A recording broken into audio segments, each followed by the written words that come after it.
देखना है कि फ्रेज क्या होता है और क्लाउज क्या होता है। फ्रेज हमारा होता है अ ग्रुप ऑफ वर्ड्स, अर्थात शब्दों का समूह हमारा फ्रेज कहलाएगा, जिसका नो मीनिंगफुल सेंस, कोई उसका अर्थ नहीं निकलेगा। अर्थ निकलेगा लेकिन सेंस नहीं होगा, मीनिंगफुल सेंस नहीं होगा, अर्थात वो सेंटेंस नहीं कहलाएगा। जैसे हमने कहा होम, होम कहा तो होम वन वर्ड है, तो ये होम क्या होगा, क्या होगा, ये नाउन होगा, ये आपका नाउन होगा। वन एक शब्द है और एक शब्द कभी फ्रेज नहीं हो सकता।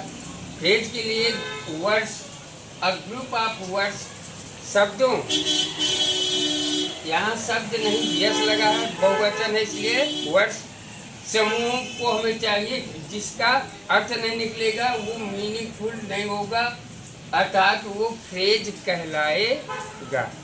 फ्रेज का मतलब है कि अब एट होम, ये क्या है, एट है और होम, तो एट क्या है आपका, एट इसके पहले प्रीपोजिशन जुड़ा हुआ है, इसके बाद नाउन भी, तो इसके पहले प्रीपोजिशन भी आ सकता है, नाउन भी आ सकता है, ओ सॉरी एडजेक्टिव भी आ सकता है। तो एट होम, अब ये क्या बन गया, इसका क्या अर्थ निकलेगा, एट होम का घर पर, घर पर, इसका मीनिंगफुल सेंस निकल रहा है, नहीं निकल रहा है ना। और ना तो ये सब्जेक्ट है और ना तो ये वर्ब है, ना सब्जेक्ट है ना वर्ब है, तो ये हमारा फ्रेज कहलाएगा। एक ही शब्द नहीं, अनेक शब्द भी हो सकते हैं।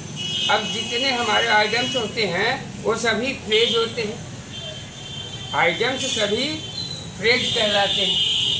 तो फ्रेज समझ में आया भैया आप लोगों को?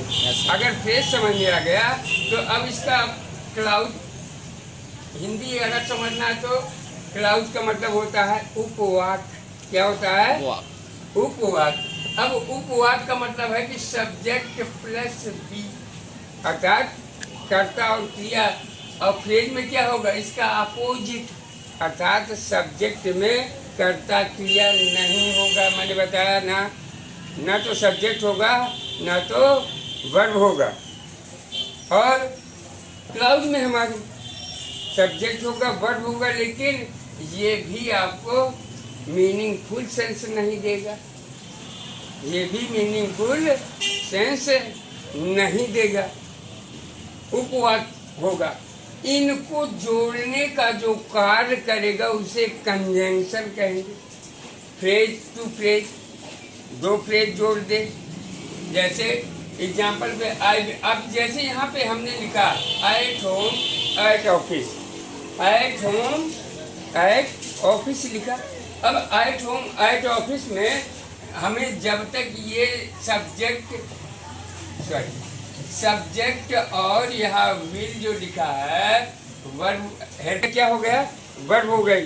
जब ये वर्ब हो गई तो यहाँ पे इनको जोड़ने का